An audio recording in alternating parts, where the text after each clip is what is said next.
Get ready to set sail for love and shove off. I'm Anna Rumor with Pop Culture. And I'm Nick Valdez from comicbook.com. And this is Docked, where we offer our unfiltered opinions about the real love boat, because anything can happen in international waters. I'm pretty sure that's how it works.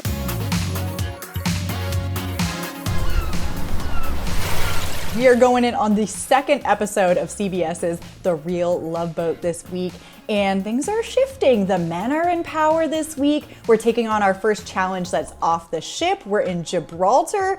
Right off the bat, what did you think of this first challenge? So I don't know, I don't really get into exercise dates. You know, that's just not my personality, especially with someone who I just met and I'm trying to get to know. The last thing they need to see is me being a goblin. You know, so the fact that they had to not only climb up, what was it, 6,000 steps or something Felt like that. It. And then answer really personal questions. I was like, oh, I'm so glad that isn't me right now. Very glad. 1,000%. I would have been huffing and puffing at the bottom and told my date, be like, you know what, you just go to the top and start trying combinations and we'll figure it out together later. I don't know. Now, we had some very interesting revelations right off the bat about our singles or couples or whatever. The first one being that Jordan has cheated on significant others 4 times, and let me tell you that Nicole did not look happy to hear that. Especially because in the first episode already, she was already having all sorts of doubts about him, and to be honest, it's not a surprise. I gotta be 100% honest, because his introduction, he was like, oh, the girls didn't pay attention to me in the beginning, so I got hot, essentially. And I'm glad it's working for him, but clearly, he's very much a player. And Nicole was right about that right from the beginning. When he immediately stepped on the screen and was like, yeah, I had a really bad past with women, I was like, can we just dock this guy now? Why is he here? I'm not into him. And Nicole really isn't either after that. No, but you gotta play the game, and they had to commit to 60 billion steps and questions at that point. Tough. Marty and Emily, who continue to be the drama-free couple, who hit it off right off the bat, and good for them. Good for them. Honestly, they're annoyingly compatible. I have so little to say about them because they both seem like they are totally on the same page. They seem to really like each other. I almost forgot about them because they're just off in their own little world having a great time, and good for them. That's a sneaky way to win, just not having any drama whatsoever. I know, they're gonna have to unleash some kind of shark in their room or something to start drama, because I don't see these two getting into it. Daniel and Shaylin, who I absolutely love. Like everybody else, I love Daniel. I get why there's a competition over him. He seems great. Yeah. They seemed well matched through each of these questions, but they did go the wrong way, which was a thing. I don't know how to feel about that. Maybe you should have told somebody, but hey, this is season 1, right? So these things will happen. Honestly, the biggest red flag for me, and I also like Daniel, is during the teeth brushing question, he said he only brushes his teeth 9 times a week. Yeah, and twice on the weekends, right? And she was like, okay, let's go. And I was like, I've got some questions. That's not the number we've been told to do it. We don't know what they're thinking, right? They're running millions of miles, so I'm sure that really ran through her head a couple of times. Yeah, and she forgot about it by the end because she was just exhausted, I'm sure. The most unfortunate couple, though, out of all this was Brooke and Brett.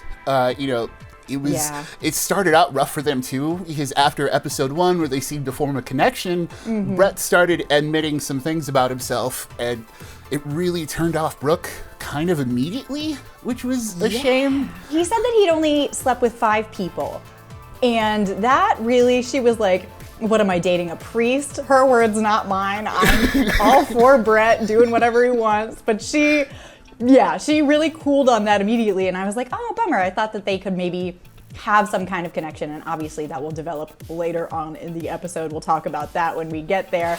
Honestly, for me, I thought one of the most unfortunate couples was Elisa and Nathan. Right off the bat, he's like, oh, she's bad at sports, like climbing the stairs. I'm like, well, that's not something that I would want my prospective partner to say about me to everyone. It's hard to remember that Nathan is so young.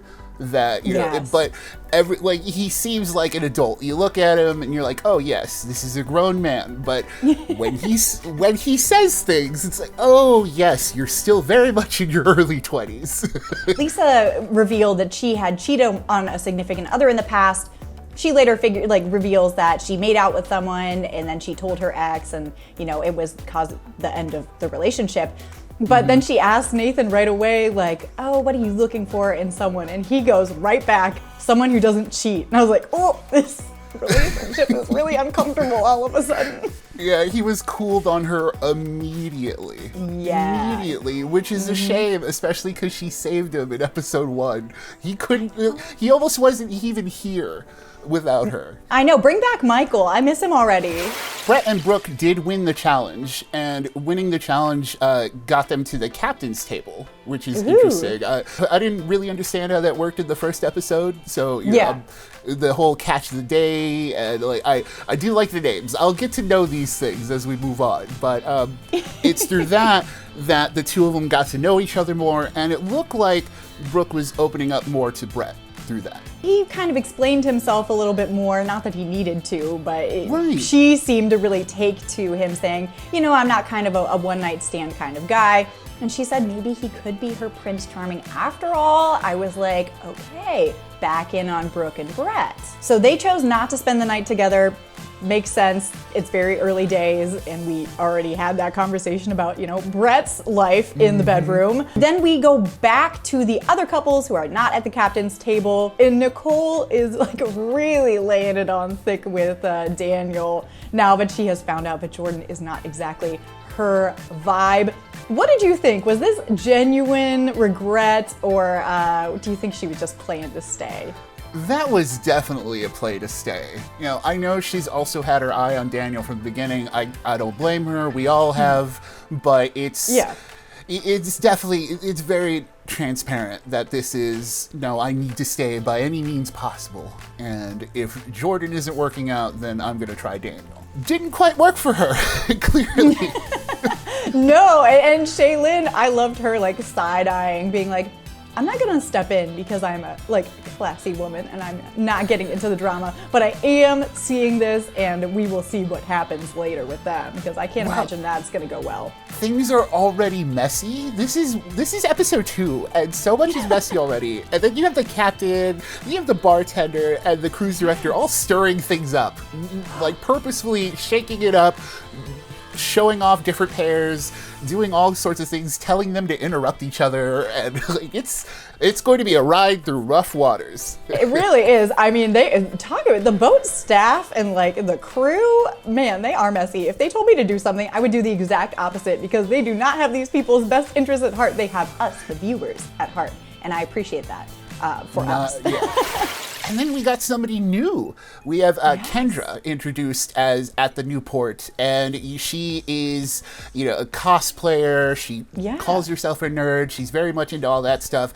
And then, but she likes bad boys, so it's no surprise that she and Jordan instantly connect with one another. No surprise. Oh, absolutely. They bring her in. You know, they had her like stowed away in some kind of hotel, and the moment he says he likes blondes, and Nicole starts to chill on him, they're like, bring in the blonde who likes guys with tattoos. Here she is, here to stir up some drama. And I loved it. Their connection during their first chat, Jordan is showing off his tattoos, and he shows her one. He goes, quote, this one's actually Nirvana. Like, Nirvana means like the highest state of happiness. I don't know what kind of music you listen to. And then she goes, Nirvana. And he goes, yeah, I love Nirvana. And she goes, what?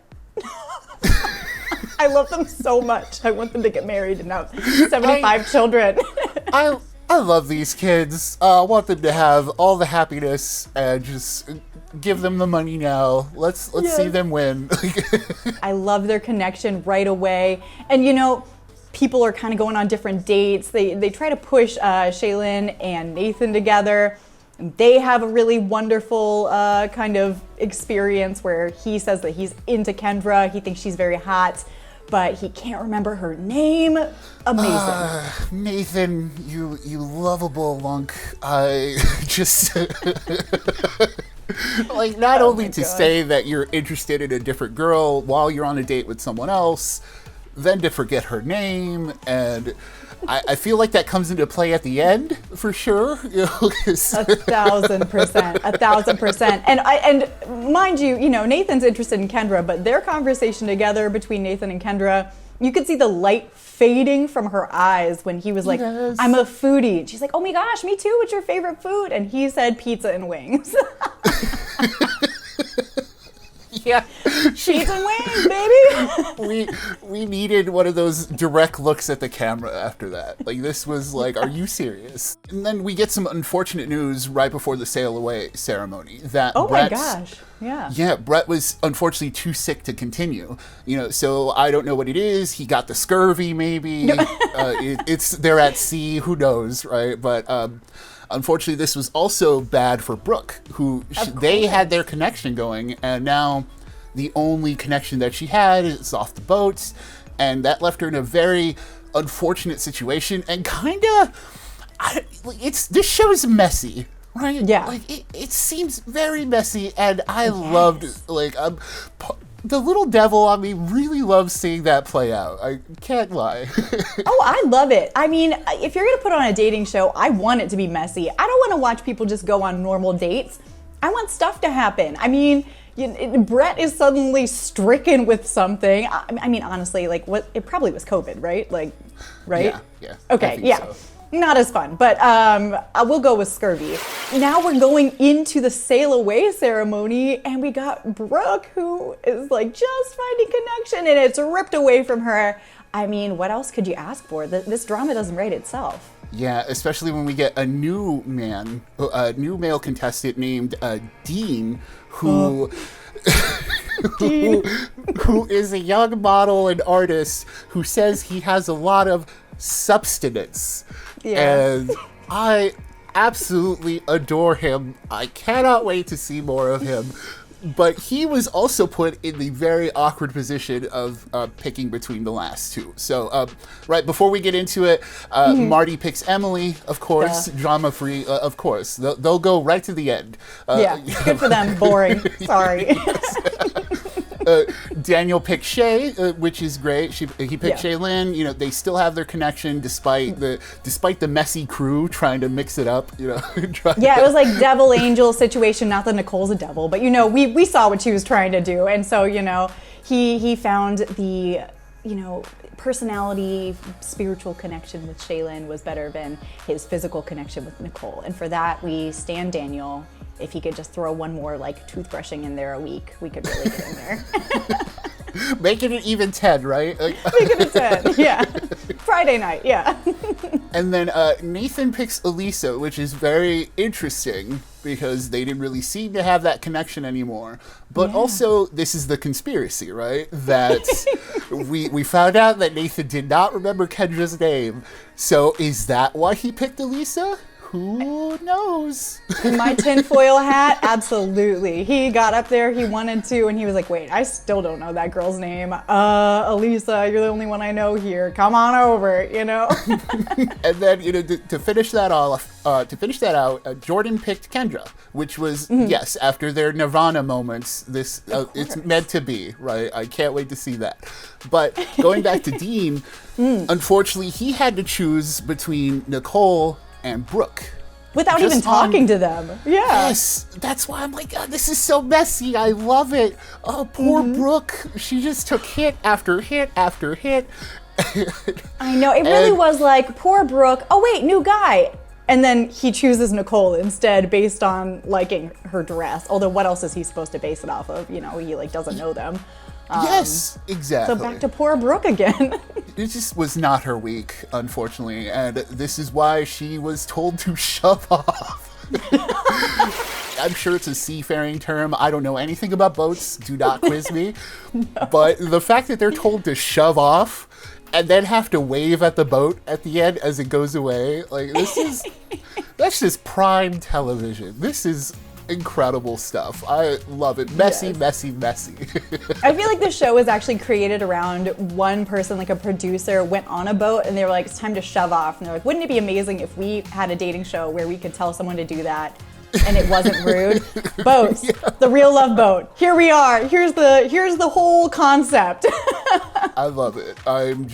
I'm in love with the real love boat right now. It's secretly messy. I did not expect how fast it was going to be, the extent of these challenges, and just having someone shove off at the end.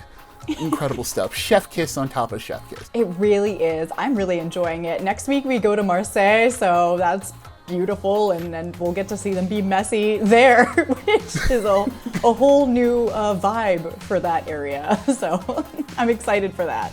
And you can recap that mess with us each week, so check back in. We're here on Docked, and we're going in on the real love boat every week. So shove off and ahoy, all.